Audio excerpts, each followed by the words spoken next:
Selanjutnya, pada menu Home juga terdapat grouping font. Grouping font digunakan untuk mengedit model, tulisan, ukuran, dan sebagainya dari suatu sel yang aktif. Misalnya, kita akan merubah jenis format dari tulisan yang terdapat pada sel A1. Pada bagian yang pertama terdapat font, yaitu digunakan untuk memilih jenis tulisan yang akan digunakan. Kemudian di samping kanannya terdapat font size. Dapat kita lihat semua icon yang ada di sini terdapat keterangannya. Bagi teman-teman yang lupa fungsi-fungsi dari tombol yang ada, teman-teman dapat letakkan mouse tanpa diklik. Jadi cukup kita letakkan mouse di atas tombol-tombol dan kita akan melihat fungsi-fungsinya. Kita lanjut. Ini adalah untuk mengatur ukuran atau font size. Misalnya kita masukkan 24. Nah, di sebelah kanan juga terdapat pengaturan font size sama seperti yang ada di sini. Hanya saja ini digunakan dengan cara memilih angka sesuai dengan keinginan. Sedangkan yang sebelah kanan dapat digunakan untuk membesarkan atau mengecilkan dengan cara mengklik up and down.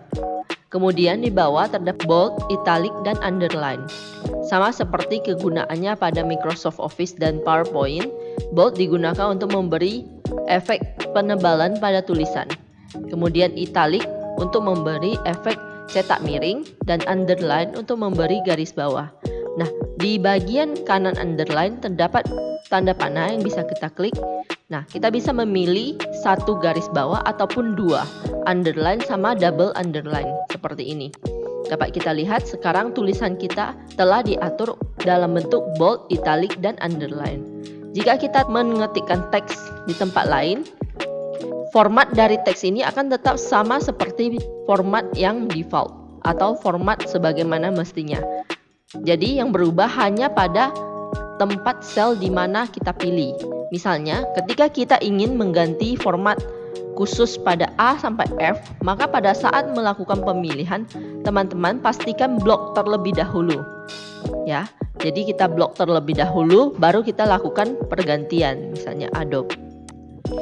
Kemudian bold ini kita klik sekali, kemudian munculkan lagi, italic munculkan kembali, double munculkan kembali.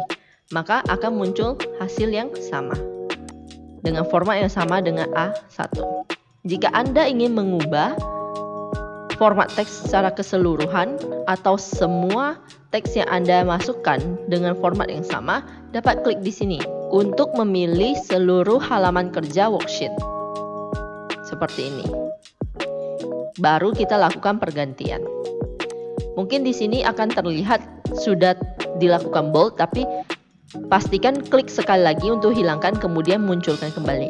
Nah, kemudian italic, double, kemudian di bagian kanan terdapat border. Border digunakan untuk memberi kotak pada sel.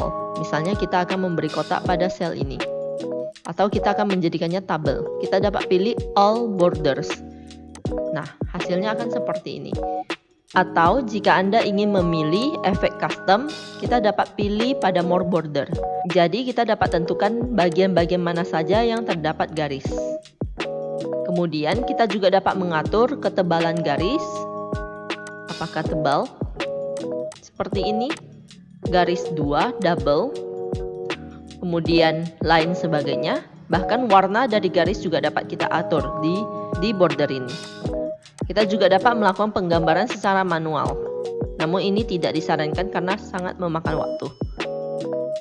Kemudian di samping dari border terdapat yang namanya fill color. Fill color ini digunakan untuk mengisi warna dari suatu sel yang kita pilih. Seperti ini.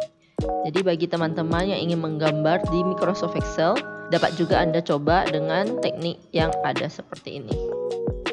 Kemudian di sebelah kanan dari fill color terdapat font color. Ini berarti untuk mengubah warna dari tulisan. Misalnya kita ingin mengubah tulisan teks formatting. Teman-teman pastikan saat kita ingin mengubah teks formatting, yang diklik adalah A1. Dapat dilihat di sini terdapat tulisan teks formatting. Karena teks formatting ini kita masukkan di sel A1. Bukan di sel B1, C1, D1 ataupun E. Memang terlihat muncul di bagian B, C, D, dan E, tapi ini adalah milik dari A1. Akan muncul keseluruhan karena di B1 itu kosong. Jadi ketika kita masukkan huruf di B, maka tulisannya akan tertutup seperti ini. Untuk menampilkan keseluruhan, dapat double klik di garis antara A dan B. Nah, kemudian kita kembali lagi untuk mengubah warna, tinggal klik A1 dan pilih warna yang diinginkan.